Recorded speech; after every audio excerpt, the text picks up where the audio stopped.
Retrospectives are my favorite Agile ritual. When done well, they can help teams regularly improve and progress toward being a high-performing group. Unfortunately, for so many teams out there, retrospectives are frequently deprioritized, a ritual done for performative purposes with no real change or team empowerment coming out of them.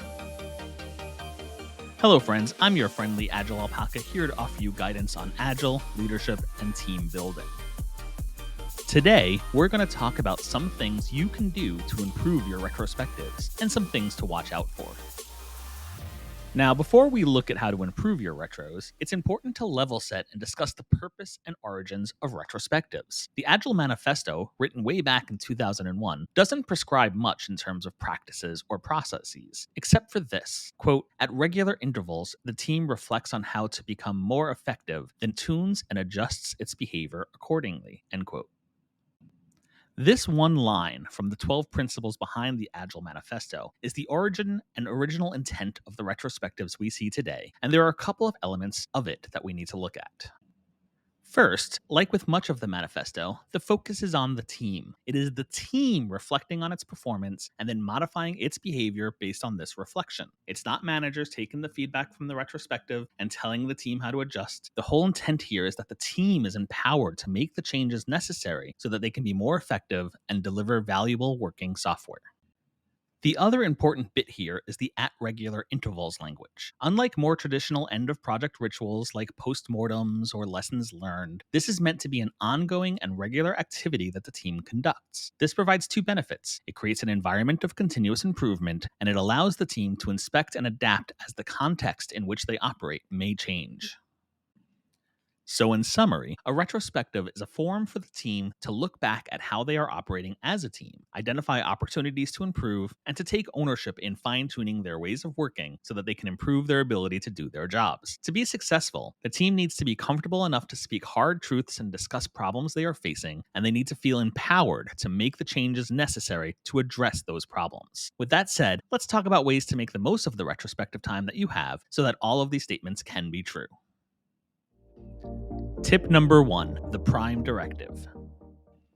For a retrospective to be effective, it has to be conducted in a psychologically safe environment. Team members need to feel safe speaking up about their observations and concerns without fear of retribution. Setting the stage for your team's retrospectives with Norm Kurth's prime directive can be a great starting point. Regardless of what we discover, we understand and truly believe that everyone did the best job they could given what they knew at their time, their skills and abilities, the resources available, and the situation at hand. Norm Kurth, Project Retrospectives, a handbook for team review.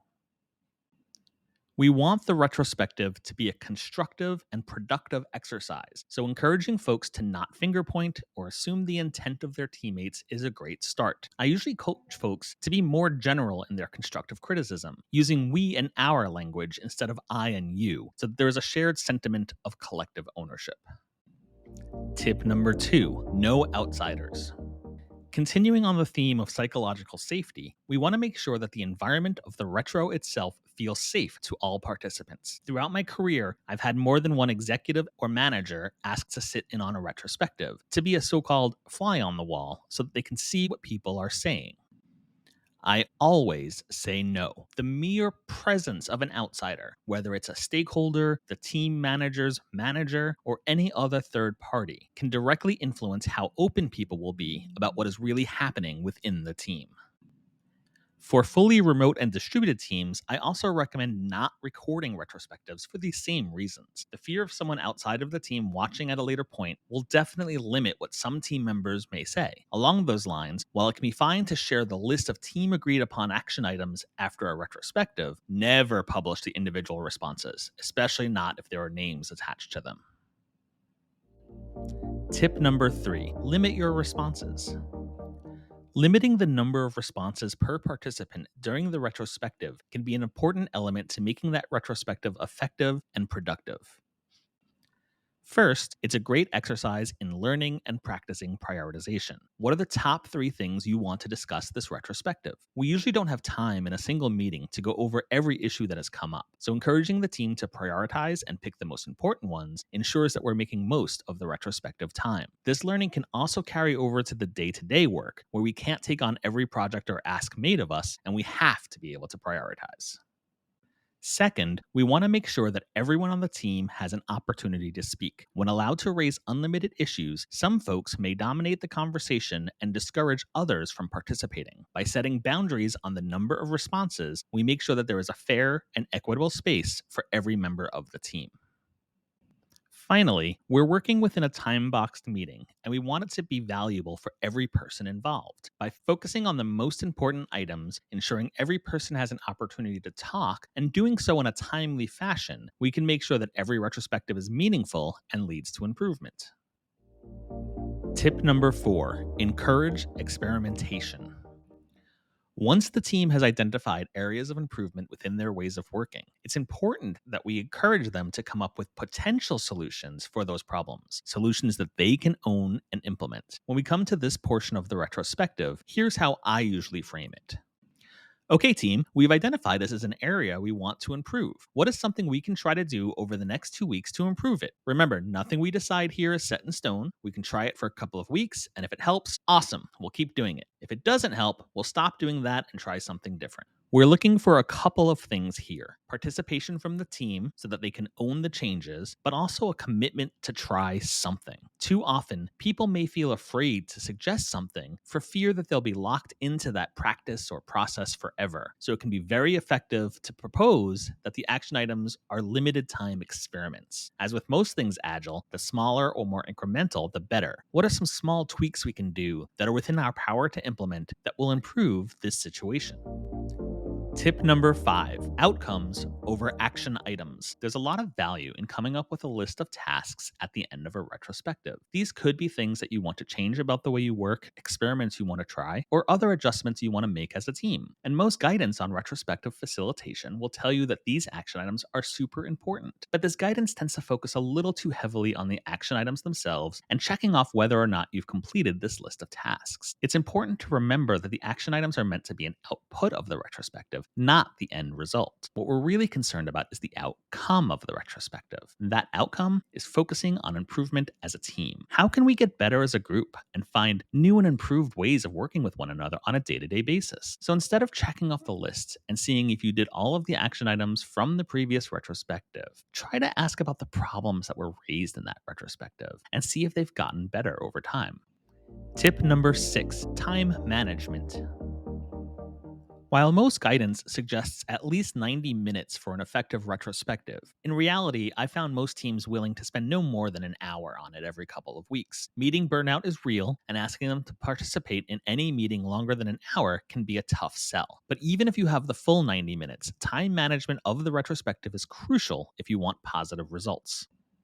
It can be very easy for a team to go down a rabbit hole on a particular topic, or for a single person to derail and dominate the conversation. As we've talked about in limiting responses, we want to make sure that everyone has a chance to speak, but also that we get all of the relevant parts of the retro complete. I've seen more than one team dig too deep into certain areas, and by the end of the meeting, there was little or no time to discuss potential solutions. When facilitating a retro, it's important to make sure that the conversation keeps going at an appropriate pace.